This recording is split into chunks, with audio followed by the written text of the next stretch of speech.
l'été de LC Première. Bonjour docteur Anne Fanstil.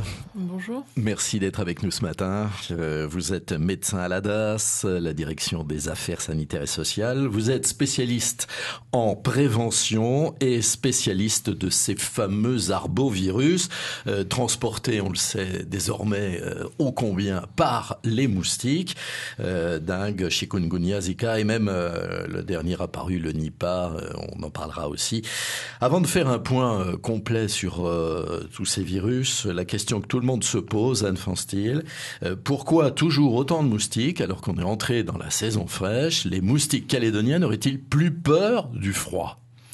Je pense qu'il y a peut-être une certaine adaptabilité du moustique, mais c'est pas la première année qu'on a des moustiques et des épidémies en saison fraîche. Ça peut durer encore un moment, donc vous nous dites. Effectivement. Alors, la docteure Anne Fanstil de la DAS est notre invitée ce matin. Vous pouvez bien évidemment, comme tous les jours, lui poser directement, pardonnez-moi, vos questions 258. Nous sommes à votre disposition. Beaucoup de moustiques, vous le dites, beaucoup de malades, Anne Fanstil. C'est quoi qui sévit en ce moment ? Donc actuellement, on n'a plus de cas de chikungunya, puisque les derniers cas locaux remontent à début janvier et les cas importés à début février. Donc on continue à surveiller, donc il n'y a plus de chikungunya actuellement.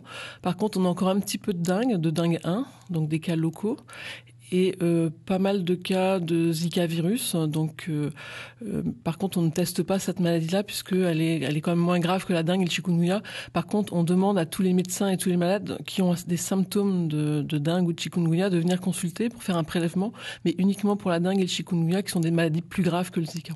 Alors justement, 2 mots sur ce Zika. Vous dites que c'est moins grave.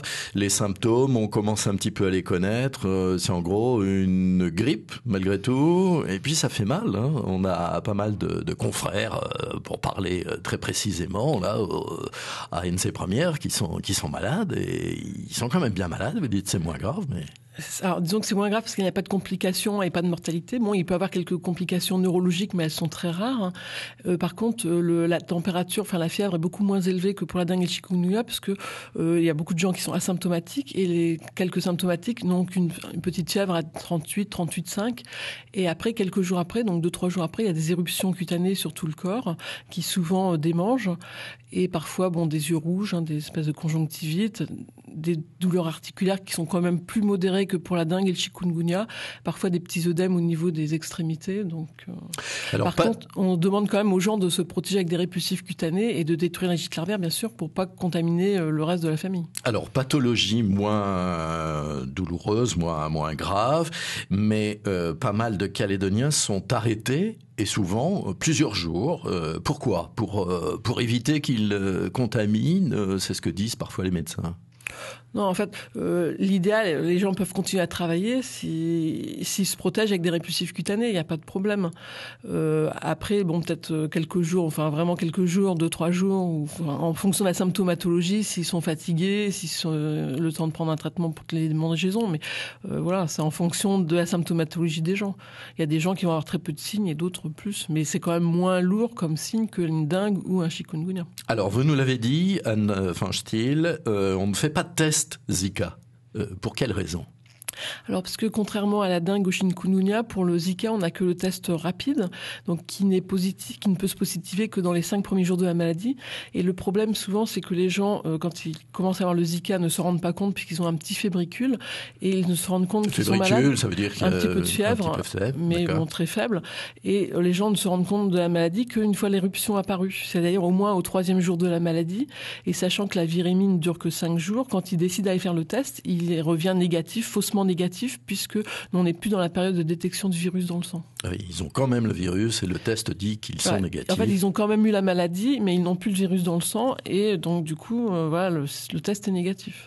Alors, si on ne fait pas de test, est-ce que ça veut dire que les autorités ne sont pas au courant de ces cas ? Non, de toute façon, les médecins doivent nous faire des déclarations cliniques. Et ils le font ? Oui, beaucoup de médecins nous le font. Beaucoup, ça veut dire pas tous ? Après, c'est comme pour toutes les maladies, malheureusement, les médecins ne nous déclarent pas toutes, alors que ce sont des maladies à déclaration obligatoire. Mais nous avons quand même un réseau sentinelle de surveillance sur tout le territoire, donc c'est une quinzaine de sites. Et ces médecins, ces structures nous déclarent régulièrement. Et à partir de là, chez ces patients-là, nous continuons à faire des tests de Zika. Et ça nous permet de savoir ce qui circule en Calédonie et d'extrapoler pour éventuellement avoir des chiffres d'épidémie, éventuellement. Cela dit, si ça veut dire que tous les cas ne sont pas déclarés, ça veut dire aussi que les autorités municipales, par exemple, celles qui faisaient des épandages, ne sont pas au courant. Ça veut dire que les épandages, il n'y en a plus? Non, oui. Alors ça avait été décidé en comité arbovirose fin décembre avec les communes, enfin les différents partenaires, et on avait décidé de ne plus faire d'épandage sur les cas de Zika, mais uniquement de se concentrer sur les cas de dengue et de chikungunya. Ah, c'est pour ça qu'on voit nettement moins d'épandages, quasiment plus d'ailleurs. Par exemple, sur Nouméa, le CIPRES a arrêté, d'après vous, les épandages autour des malades, autour des maisons des voilà. malades. La mairie ne se concentre que sur les cas de dengue. Par exemple, hier, on a eu un cas de dengue, donc la mairie a été alertée pour faire des épandages autour du cas de dengue, mais uniquement ceux qui n'ont pas les cas de Zika. Alors, parlons de ces épandages. C'est toujours le malathion qu'on déverse sur Nouméa? Alors, il y a à la fois du malathion et de la deltamétrine. Enfin, on alterne en fonction des taux de résistance de ces insecticides pour éviter justement une inefficacité de ces produits, puisque on n'a que 2 familles d'insecticides utilisables. Mais on utilise encore la deltamétrine? Oui, aussi. Donc, parce qu'en fait, il y a des épandages donc par appareil motorisé, donc ce qu'on appelle les LECO. Donc là, c'est avec du malathion, mais uniquement sur Nouméa. Et les appareils portatifs, c'est de la deltamétrine. Et quand les appareils portatifs sont transportés autour des maisons nouméennes, c'est de la deltamétrine. On ne peut pas vaporiser le malathion directement sur le dos, là? Non, c'est pas fait. D'accord. On entendait dans le journal cette nouvelle piste de traitement pour le paludisme. Heureusement, on n'est pas concerné par le palu, mais cela dit, pour les autres épidémies qui nous concernent, c'est toujours morne pleine au niveau des traitements? Alors, je suis pas tout à fait d'accord avec vous pour le paludisme. Effectivement, on n'a pas le moustique vecteur en Calédonie, mais par contre, quand au Vanuatu, il y a du paludisme. C'est très près, et oui. Tous les Calédoniens qui vont en vacances au Vanuatu, je leur conseille fortement de prendre un traitement préventif contre cette maladie. Donc, et le traitement, ça reste toujours la nivaquine ou l'équivalent? Alors, non, pas forcément, puisque Vanuatu, c'est une zone 3, donc on n'a que 3 médicaments possibles, la malarone, le lariam ou la doxycycline. Donc là, il faut mieux consulter son médecin avant de partir pour prendre toutes les précautions. Par contre, effectivement, pour le Zika, la dengue ou le chikungunya, il n'y a pas de traitement, donc c'est toujours un traitement symptomatique. Et il n'y a pas encore de vaccin. Il n'y a pas de vaccin, et même le vaccin de la dengue n'est pas encore sorti. On a quelques espoirs tout de même. Oui, je pense qu'en fin d'année ou en début prochaine, mais il faut attendre les résultats des tests qui sont faits actuellement pour savoir les taux d'efficacité de ce vaccin. Vous avez fait une étude, Dr Anne van Stiel, sur le coût de ces épidémies il y a quelque temps. C'est assez énorme pour nos collectivités. Oui, tout à fait. Si on reprend l'absentéisme, les coûts d'hospitalisation, les consultations médicales, etc., c'est énorme, effectivement. On ne se rend pas compte. Et en plus, le coût des épandages, le coût des prises de sang, c'est énorme, effectivement. Donc, j'engage fortement les gens à se protéger pour ne pas attraper cette maladie. Vous parliez d'1,6 milliard, c'est ça? C'est de cet ordre-là. Il y a un an. Et c'est probablement sous-estimé puisque on avait quelques données qu'on n'avait pas pu avoir. La part de la prévention là-dedans, c'est infime ou c'est important? Ce qu'on donne, nous, Calédoniens, pour essayer de se prémunir au mieux? C'est important également, c'est sûr. Les épandages, ça coûte cher, effectivement. En temps humain et en temps matériel et produits, ça coûte cher, effectivement. On peut aller au-delà? On doit aller au-delà? Au-delà, c'est-à-dire faire encore plus d'efforts de prévention.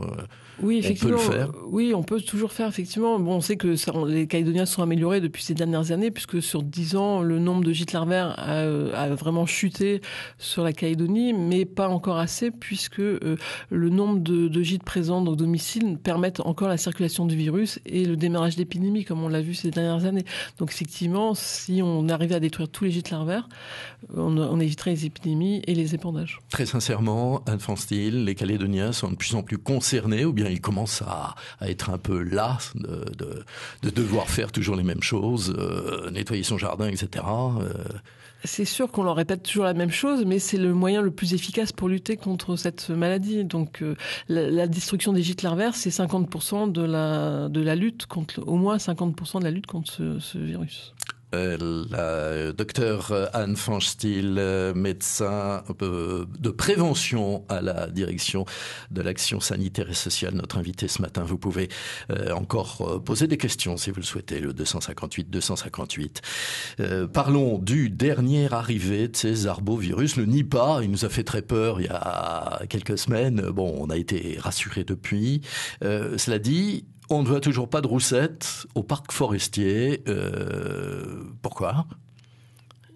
Alors, c'est pas une arbovirose, hein, c'est pas un virus transmis par un moustique. Hein, donc, c'est un peu de la même famille quand même.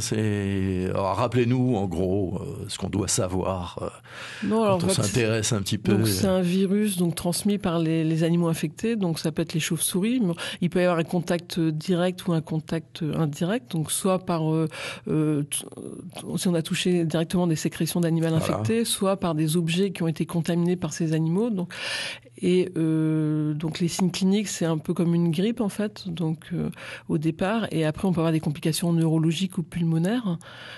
Bon, cela dit, vous avez rassuré les Calédoniens, on ne va pas non plus d'un seul coup s'inquiéter au-delà de ça, mais où en sont les analyses que vous avez faites sur ces roussettes notamment, et qu'est-ce que vous cherchiez ?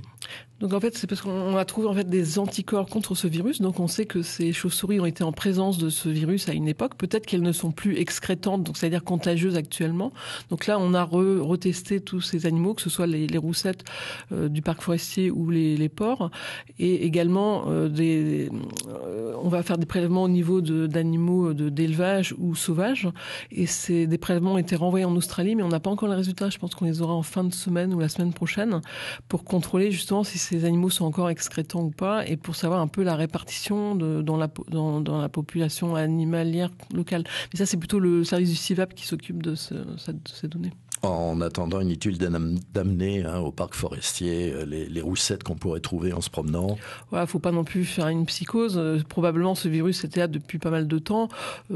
C'est pas, faut pas, effectivement, faut éviter de toucher les roussettes, mais enfin, faut pas non plus, faut attendre un peu plus de données, un peu plus de recul face à ce nouveau virus. Allez, avant de vous quitter, on en profite pour rappeler une fois encore les gestes à faire, notamment dans son jardin, Anne Fanstil. Voilà, donc vu la circulation actuelle, encore un peu de dingue et surtout de Zika, ça veut dire qu'on a encore une certaine concentration, une certaine densité de moustiques vecteurs de cette maladie sur le territoire, et donc on peut craindre un redémarrage de dengue ou de chikungunya. Donc je demande à la population, malgré la saison fraîche, de rester vigilante à la destruction des gîtes larvaires autour de chez soi. S'ils ont les moindres symptômes, c'est-à-dire fièvre, douleur articulaire, de se protéger immédiatement avec des répulsifs cutanés et d'aller consulter le médecin pour être sûr que c'est pas une dengue ou un chikungunya, notamment si les personnes rentrent de voyage. Et répulsif pour aussi protéger la famille, les gens qui sont autour des éventuels malades. Tout à fait, on le voit régulièrement qu'il n'y a pas un seul cas dans une famille, mais généralement 2, 3, voire 4, 5 cas. Le docteur Anne Fanstil de la DAS était notre invité de la matinale. Vous pouvez nous réécouter en cliquant sur ncpremière.nc. Merci d'avoir été des nôtres ce matin. Merci. On retrouve Bruno Rouvière, la suite de Matin Première avec le journal de France Info.